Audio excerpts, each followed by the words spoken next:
মা দুর্গার মূর্তি তৈরিতে নিষিদ্ধ পল্লী থেকে মাটি নিয়ে আসতে হয়, এটাই বিশ্বাস, এটাই রীতি। এই মাটি ছাড়া দুর্গা মূর্তি তৈরি করা সম্ভব নয়। কাকুরগাছি মিলন মেলা সমিতির পুজো মণ্ডপে ফুটে উঠল সেই সব ছবি। রবিবার 29 বছরের এই পুজোর উদ্বোধন হলো ফিরহাদ হাকিমের হাত ধরে।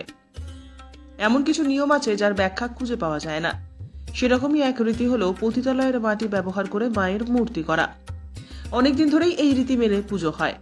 সেই পতিতাপল্লীর চালচিত্র ফুটে উঠল কাকুরগাছি মিলন মেলা সমিতির পুজোতে। এবছর তাদের পুজো 29তম বর্ষে পদার্পণ করল। তাদের থিম মা ও মাটি, যার কারিগর প্রবীর সাহা।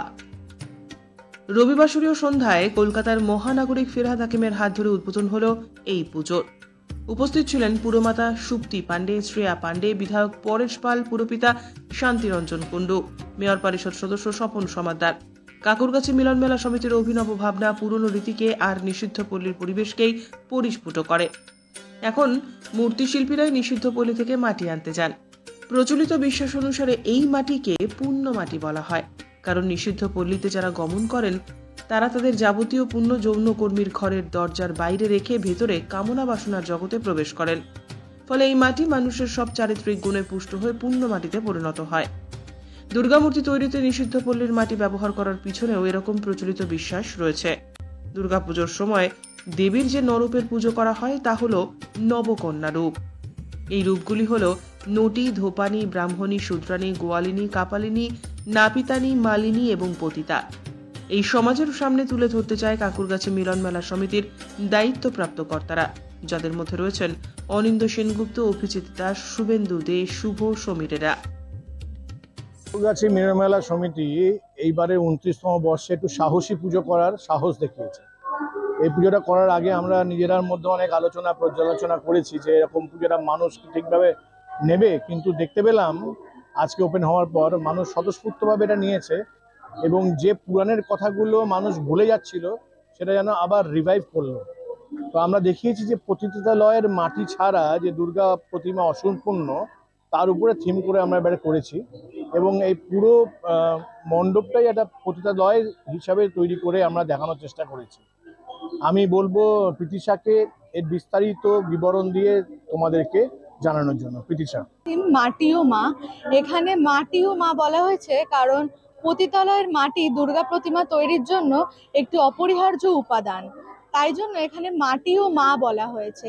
তাছাড়া যেহেতু দুর্গা প্রতিমা তৈরির ক্ষেত্রে এটি অপরিহার্য উপাদান, কিন্তু অন্যান্য ক্ষেত্রে এই পতিতালয় প্রত্যেকটা মানুষের কাছে একটা অবহেলিত বিষয়।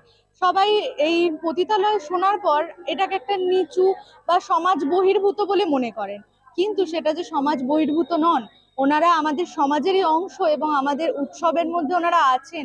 ওনারা উৎসবের বাইরে নন, ওনারা ক্রমাগত আমাদের পরিবেশের ভারসাম্য রক্ষা করার জন্য ক্রমাগত কাজ করে চলেছেন। ওনাদেরও যে দুর্গাপুজো হতে হয়, ওনারাও যে উৎসবের মধ্যে সামিল, সেটাই আমরা আমাদের পূজা মণ্ডপে ফুটিয়ে তোলার চেষ্টা করেছি। এখানে বিষয়গুলি বিশেষ করে পতিতাদের নিয়েই লেখা। পতিতারা শুধু এই এখনকার দিনে নয়, পুরাণ কাল থেকেও তাদের চল চলে আসছে, অর্থাৎ নর্তকী, মানে পুরাণ কালে তাদের নর্তকী বলা হতো দেবতাদের ক্ষেত্রেও। তাই জন্য সেই ধরনের বিস্তারিত বিবরণী আমাদের পূজা মণ্ডপে বিভিন্ন লেখার মাধ্যমে ফুটিয়ে তোলা হয়েছে। অনেকগুলো পুজো কমিটি বিভিন্ন রকম থিম তুলে ধরেছে যাতে সমাজকে একটা বার্তা দেওয়া যায়। এটা কিন্তু একমাত্র যে জয়ের এই মণ্ডপ সেটা নয়, প্রত্যেকটি মণ্ডপে আলাদা আলাদাভাবে ভাইরা যেরকমভাবে দেখতে চেয়েছেন মেয়েদের, যেভাবে উপস্থাপনা করেছেন তাদের ত্যাগকে, সেইভাবে বিভিন্ন মণ্ডপে বাসিয়ে রেখেছে। কলকাতায় এরকম পুজো বহুদিন দেখা যায়নি, যেখানে প্লাস্টিক কুড়োচ্ছে মা, বাচ্চা বলছে যে মা তোমার ছুটি নেই কেন, বলছে বাবু আমার ছুটি না হয় ভালো, এটা বড় লোকদের পুজো, তারা যত প্লাস্টিক ফেলবে তুমি তত খেতে পারো। এই যে কঠোর এবং রূঢ় বাস্তব, এবং এই পতিতালয়ের মাটি ছাড়া যে পুজো হয় না সেটা কজন এখন মানেন জানি না, কিন্তু এটা আবশ্যিক, সেটা তাদের উত্থানের জন্যই করে এবং সেখানে তাদের সব দিকে বঞ্চিত, তারাও গর্বিত তাদের উচ্ছলের মাটি।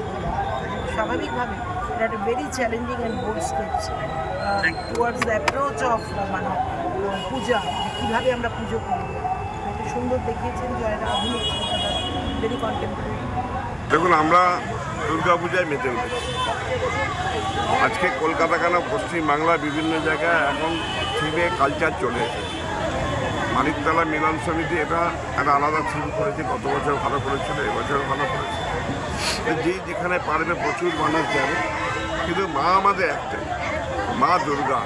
মার কাছে আমরা এই প্রার্থনা করবো, মা আমাদের শক্তি দাও, বল দাও, অশুভ শক্তি বিনাশ করো, শুভ শক্তির বলে আমরা যেন সুন্দর বাংলায়, শান্ত বাংলায়, উন্নয়নের বাংলায় থাকতে পারি এবং মমতা বন্দ্যোপাধ্যায়ের নেতৃত্বে তার যে মানবিকতা চিন্তাধারা, সেই উন্নয়নের ধারাকে নিয়ে আমরা যেন বিশ্ব বাংলার পথে এগিয়ে যেতে পারি। মা দুর্গা মহিষাসুর মর্দিনী মা অসুর নিধন করেছেন।